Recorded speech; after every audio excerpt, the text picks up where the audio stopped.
सिंधिया राजघराने का ताजिया गोरखी स्थित इमाम बाड़े में रखा गया।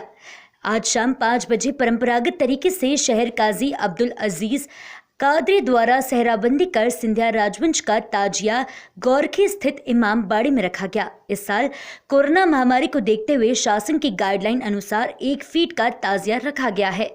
क्यों मनाते हैं मुहर्रम, जानिए क्या हुआ था करबला की जंग में इमाम हुसैन के साथ।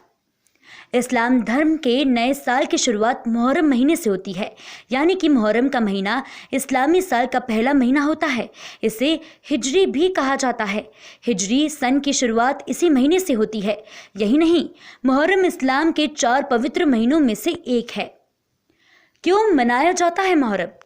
इमाम हुसैन और उनके फॉलोअर्स की शहादत की याद में दुनिया भर में मुस्लिम मुहर्रम मनाते हैं। इमाम हुसैन पैगंबरा मोहम्मद के नाती थे जो करबला की जंग में शहीद हुए थे। मुहर्रम क्यों मनाया जाता है, इसके लिए हमें तारीख के उस हिस्से में जाना होगा जब इस्लाम की खिलाफत यानी खलीफा का राज था। ये खलीफा पूरी दुनिया में मुसलमानों का प्रमुख नेता होता था।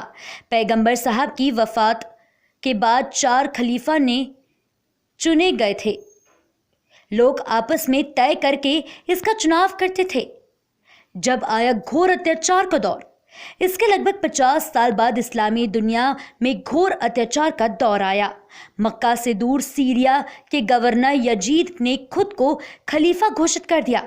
उसके काम करने का तरीका बादशाहों जैसा था, जो उस समय इस्लाम के बिल्कुल खिलाफ था।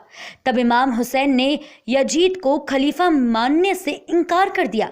इससे नाराज यजीद ने अपने राज्यपाल वलीद पुत्र अतुवा को फरमान लिखा, तुम हुसैन को बुलाकर मेरे आदेश का पालन करने को कहो। अगर वो नहीं माने तो उसका सिर काट कर मेरे पास भेजा जाए। राज्यपाल ने हुसैन को राजभवन बुलाया और उसको यजीद का फरमान सुनाया। इस पर हुसैन ने कहा, मैं एक व्याभिचारी, भ्रष्टाचारी और खुदा रसूल को न मानने वाले यजीद का आदेश नहीं मान सकता। इसके बाद इमाम हुसैन मक्का शरीफ पहुंचे ताकि हज पूरा कर सके। वहां यजीद ने अपने सैनिकों को यात्री बनाकर हुसैन का कत्ल करने के लिए भेजा। इस बात का पता हुसैन को चल गया और लेकिन मक्का ऐसा पवित्र स्थान है जहां किसी की भी हत्या हराम है। इसलिए उन्होंने खून खराबे से बचने के लिए हुसैन के हज के बजाय उसकी छोटी प्रथा उम्रा करके परिवार सहित इराक चले आ गए। मुहर्रम महीने की 2 तारीख 61 हिजरी को हुसैन अपने परिवार के साथ करबला में थे।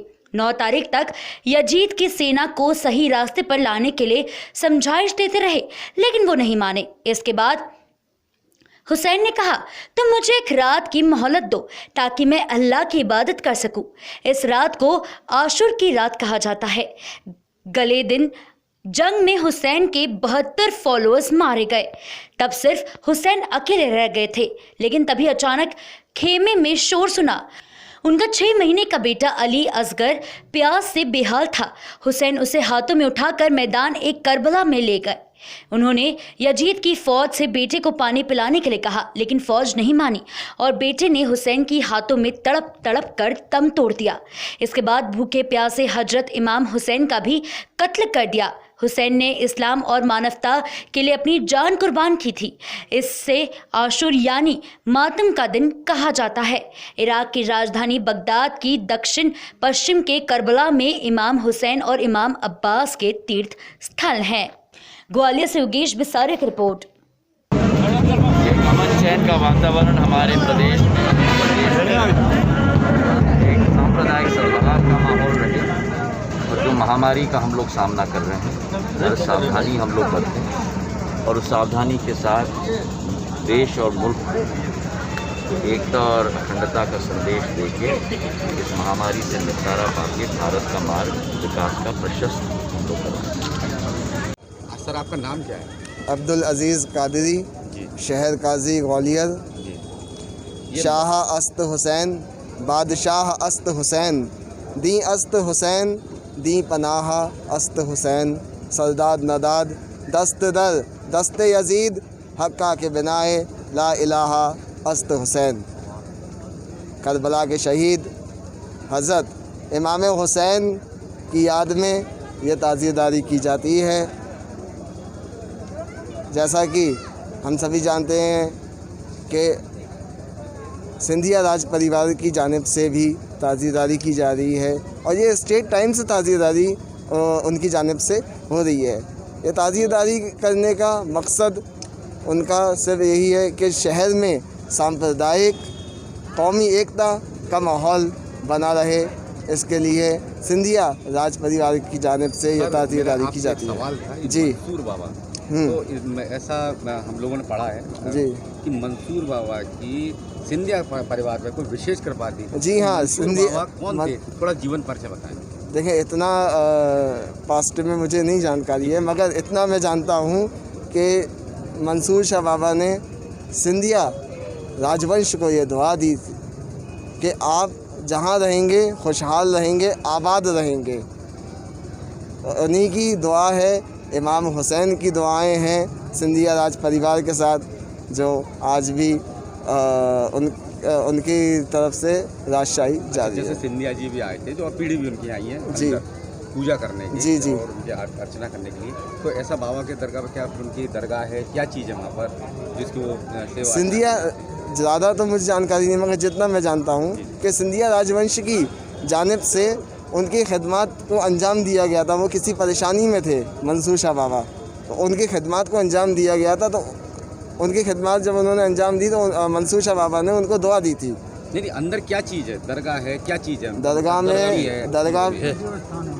उनका देव स्थान है।